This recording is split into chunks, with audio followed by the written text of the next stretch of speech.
नमस्कार दोस्तों, भक्ति जीवन चैनल पे आप लोग का स्वागत है। आइए सुनते हैं कार्तिक मास महात्म कथा अध्याय 9 और 10। जय श्रीमन नारायण। 9वां अध्याय।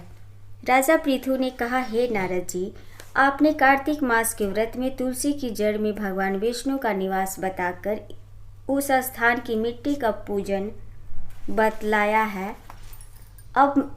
अब मैं भी श्री तुलसी जी के महात्म को सुनना चाहता हूँ।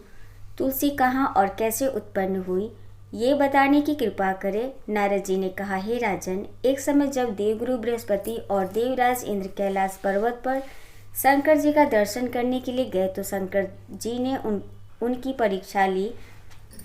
उन जटाधारी दिगंबर ने उनका मार्ग में ही अनुरोध कर डाला।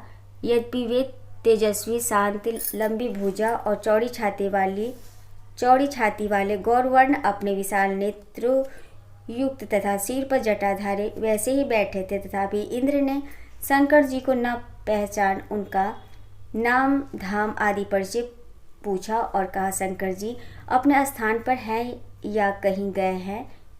इस पर उस तपस्वी ने कुछ नहीं कहा, परंतु त्रिलोकीनाथ के ऐश्वर्य से भयभीत होकर इंद्र कब चुप रहे थे। उन्होंने क्रोध से होकर कर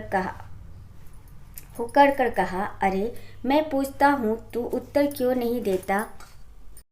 मैं अभी तुझे इस व्रज से मारता हूँ, फिर देखता हूँ तुझ दुर्मति की रक्षा कौन करता है। फिर ज्यों ही दिगंबर को मारने के लिए हाथ में व्रज लिया, त्यों ही भगवान शंकर ने व्रज सहित उसका हाथ स्तंभित कर दिया और विकराल नेत्र कर ज्यों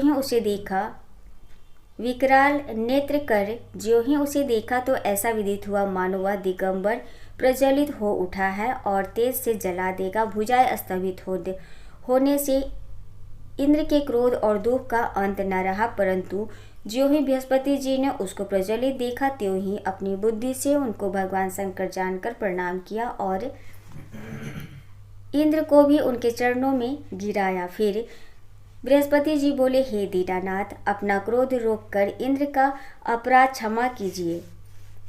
बृहस्पति जी के वचन सुनकर महेश्वर गंभीर वाणी में बोले, मैं अपने नेत्रों से निकले क्रोध को कैसे रोकूं? तब बृहस्पति बोले, हे भगवान, भक्तों पर तो दया करनी चाहिए, अतः अपना भक्तवत्सल्य नाम सार्थक कीजिए और इस तेज को शांत कर इंद्र का उद्धार कीजिए। तब भगवान शंकर ने कहा, मैं तुम्हारी स्तुति से प्रसन्न हूँ जो तुमने इंद्र को जीवन दान दिलाया। अब मैं तुम्हें अपने वरदान द्वारा जीव नाम से विख्यात करता हूँ। मेरे नेत्रों की अग्नि अब इंद्र को पीड़ित नहीं करेगी। ऐसा कहा शंकर जी ने अपने माथे से निकले हुए तेज को लेकर क्षीर सागर में डाल दिया। फिर लीलाधारी भगवान अंतर्ध्यान हो गए। इंद्र और बृहस्पति दोनों भय से मुक्त होकर परम सुखी हुए। इस प्रकार जिनको जानने की इच्छा थी, उन्हें जानकर इंद्र और बृहस्पति अपने स्थान को चले गए। कार्तिक मास महात्म कथा अध्याय 9वां अध्याय। हरिओम तत्सत। अब 10वां अध्याय। जय श्रीमन नारायण।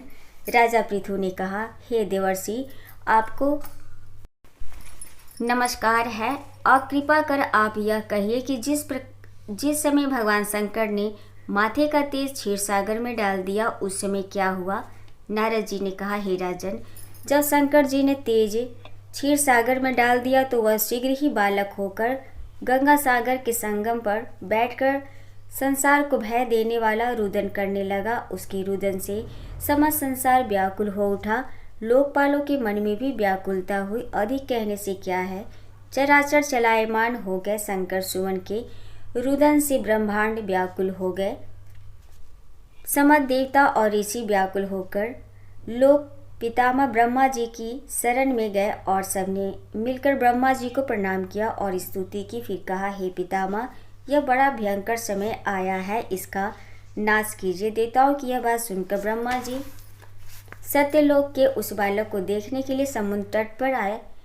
समुद्र से ब्रह्मा जी को आता देख उन्हें प्रणाम किया और बालक को समुद्र से ब्रह्मा जी को आता देख उन्हें प्रणाम किया और बालक को उठाकर उनकी गोद में दे दिया। तब विस्मित होकर ब्रह्मा जी ने पूछा, हे सागर, तुम शीघ्र बताओ कि यह बालक किसका है। तब समुद्र ने कहा, हे प्रभु, यह तो मैं नहीं जानता, किंतु मुझे इतना अवश्य ज्ञात है कि यह गंगा सागर के संगम पर प्रकट हुआ है। अतः आप इस बालक का जाति, कर्म आदि संस्कार कीजिए, इसका जातक फल बताइए। नारद जी कहते हैं कि इधर तो सागर ब्रह्मा जी के ऐसे कह रहा था, उधर सागर पुत्र भी ब्रह्मा जी के गले में हाथ डालकर बार बार उनको आकर्षण कर रहा था। अब तो उसने ब्रह्मा जी का गला जोर से पकड़ा कि वे पीड़ित हो नेत्रों से आंसू डालने लगे। किसी प्रकार उन्होंने अपने दोनों हाथ से जोर लगाकर गला छुड़ाया और सागर से कहा, सुनो, मैं तुम्हारे पुत्र का जातक फल कहता हूँ। मेरी आँखों से जो जल निकलता है, इस कारण इसका नाम जलंधर होगा। यह पैदा होने के साथ ही तरुण हो गया था। इससे यह सब शास्त्रों का पारंगत, महापराक्रमी, महावीर, जवान और रण दुर्गम तथा सभी दैत्यों का पारंगत और भगवान विष्णु को जीतने वाला होगा। यह कहीं भी नहीं हारेगा।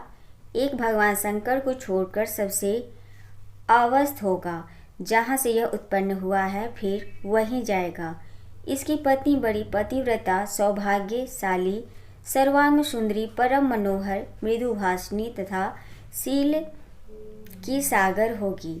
नारद जी ने कहा, हे राजन, सागर से यह कहकर ब्रह्मा जी ने शुक्राचार्य को बुलाकर बालक का राजाभिषेक कराया, फिर अंतर्ध्यान हो गए। अब तो उस बालक को देख सागर बहुत प्रसन्न हुआ और कितने ही उपाय से उसका पालन करके बड़ा किया। फिर कालनेम नामक असुर को बुला उसकी वृंदा नाम की पुत्री से उसका विवाह करा दिया। अब शुक्राचार्य के प्रभाव से वह दैत्यों पर राज्य करने लगा। कार्तिक मास महात्म कथा, अध्याय 10वां अध्याय। हरिओम तत्सत। जय श्री